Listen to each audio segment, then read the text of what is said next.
Form of construction of MV panel. कोई भी MV panel की जो इनक्लोजर उसकी जो कंस्ट्रक्शन होती है वो अलग अलग फॉर्म टाइप में होती है। तो अगर फॉर्म 1 है इसका मतलब है no separation. It means MV panel enclosure के अंदर आप देखेंगे तो बहुत सारे कंपोनेंट्स होते हैं, जैसे bus bar, switchgear, breakers, terminals.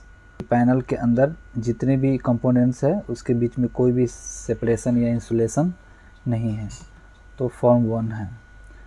अगर फॉर्म 2 की बात करें तो इसमें बस बार और एमसीसी ब्रेकर है उसके बीच में सेपरेशन होती है, इंसुलेशन होती है।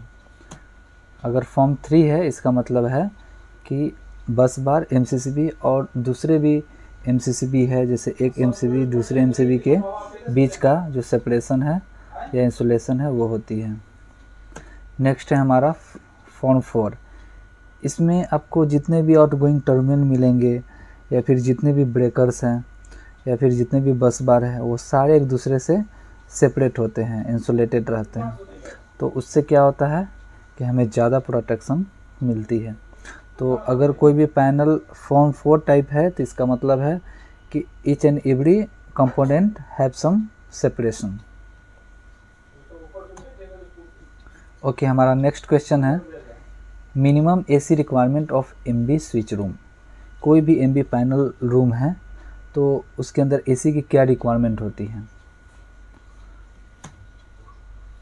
तो एमवी रूम में एयर कंडीशन चाहिए, या तो आप सेंट्रल एसी है जैसे डक्टेड टाइप है वो भी आप उसमें प्रोवाइड कर सकते हैं, या फिर आप वॉल माउंटेड स्प्लिट एसी भी दे सकते हैं। लेकिन मेन जो कंडीशन है उस रूम की जो टेम्परेचर है मैक्सिमम 35 डिग्री सेल्सियस तक ही रखना है, उससे ज़्यादा अलाउड नहीं है। कोई भी एसी आप डिज़ाइन कर रहे हैं तो आपको इस बात का ख्याल रखना है कि जो मिनिमम टेम्परेचर है वो आप जितना भी रख सकते हैं, लेकिन मैक्सिमम टेम्परेचर 35 से ऊपर नहीं जाना चाहिए। हमारा नेक्स्ट क्वेश्चन है minimum rating of transformer feeding cubicle type main switchboard. It means कि जो हमारी जो ट्रांसफार्मर होती है उसकी क्या मिनिमम रेटिंग रिक्वायर्ड है कोई भी एमवी पैनल को फिट करने के लिए। तो कम से कम 5 kVA का ट्रांसफार्मर होनी चाहिए। नेक्स्ट क्वेश्चन है ट्रांसफार्मर कितने टाइप के होते हैं। जो हमारा Qatar general electricity water corporation द्वारा यूज किए जाते हैं। तो 2 टाइप का होती है जनरली, एक प्लिंथ माउंटिंग ट्रांसफार्मर जो ऑयल टाइप और ड्राई टाइप भी हो सकते हैं, दूसरा ग्राउंड माउंटिंग ट्रांसफार्मर। तो आप देख सकते हैं 2 तरह के आपको ट्रांसफार्मर मिलेगी ग्रिड स्टेशन पे, जहाँ पे आपको एक प्लिंथ माउंटिंग रहेगा, दूसरा ग्राउंड पे भी आप ट्रांसफार्मर को रख सकते हैं। दोनों ऑयल टाइप और ड्राई टाइप हो सकते हैं, अलग अलग रेटिंग के लिए अलग अलग उसकी सिलेक्शन होती है। नेक्स्ट क्वेश्चन है state the requirement of QGE-WC incoming power supply cable. कोई भी इनकमर पावर सप्लाई है कहरामा की, उसके लिए क्या क्या कंडीशन है, क्या क्या रिक्वायरमेंट है, तो वो देखते हैं।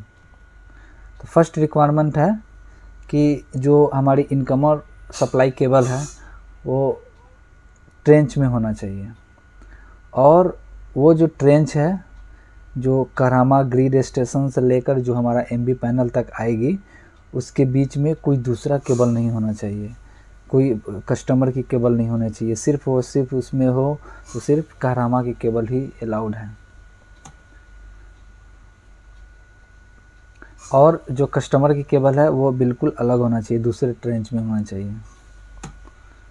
और हमारा तीसरा है सूटेबल केबल ग्लैंड्स, मतलब कि जो हमारी एमवी पैनल की जो ग्लैंडिंग प्लेट है उस पर प्रॉपरली ग्लैंड फिक्स होनी चाहिए, और वो जो ग्लैंड जो मटेरियल है वो नॉन फेरस मटेरियल का होना चाहिए, जैसे ब्रास का होना चाहिए।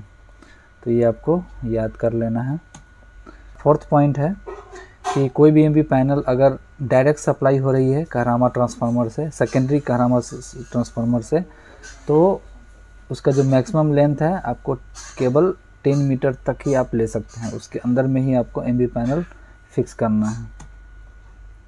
हमारा 6 नंबर क्वेश्चन है कि कोई भी एमवी पैनल है, कोई भी मेन स्विच बोर्ड है, उसकी क्या रिक्वायरमेंट है। तो फर्स्ट रिक्वायरमेंट है कि वो जो पैनल है वो प्रॉपर्ली मार्क्ड होना चाहिए, आइडेंटिफिएबल होना चाहिए, आप कैसे आइडेंटिफाई कर सकते हैं? ग्रुपिंग से, कलरिंग से, या दूसरे चीज़ें जैसे लेबल लगाकर, ताकि इमरजेंसी टाइम में पता लगा सकते हैं कि ये कौन सा पैनल किसको सर्व कर रहा है। जैसे मान लीजिए 2 पैनल है, तो दोनों पैनल में क्लियरली मेंशन होना चाहिए कि कौन सा पैनल, कौन सा ब्रेकर किस बिल्डिंग को या किस एरिया को सर्व कर रहा है। हमारा तीसरा टॉपिक है कि जो एमवी पैनल का जितने भी कंट्रोलिंग स्विच है, जितने भी ब्रेकर्स हैं, तो इस हिसाब से वो सेग्रीगेटेड होने चाहिए कि जैसे मान लीजिए एक डिफरेंट, जैसे आईटी डिपार्टमेंट, कोई एक अलग डिपार्टमेंट है, सर्वर रूम का अलग है, सीसीटीवी का अलग है, तो इन सब चीज़ों के डिपार्टमेंट वाइज ही हमें ब्रेकर का जो डिवीज़न है वो अलग अलग सेपरेट करके रखना चाहिए, ताकि इजीली अंडरस्टैंड हो सके कि ये वाला जो एमवी पैनल है या फिर ये जो पार्ट है ये इमरजेंसी के लिए है, दूसरा वाला नॉर्मल के लिए है। तो ये क्लियरली और वेल अरेंज्ड सेग्रीगेटेड होना चाहिए।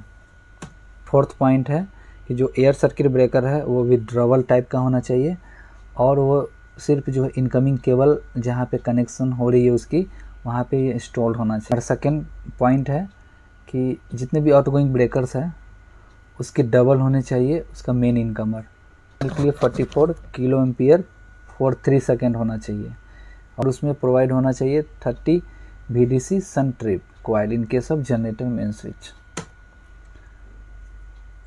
फोर्थ पॉइंट है it shall be provided with built in open circuit, short circuit और अर्थ फॉल्ट प्रोटेक्शन।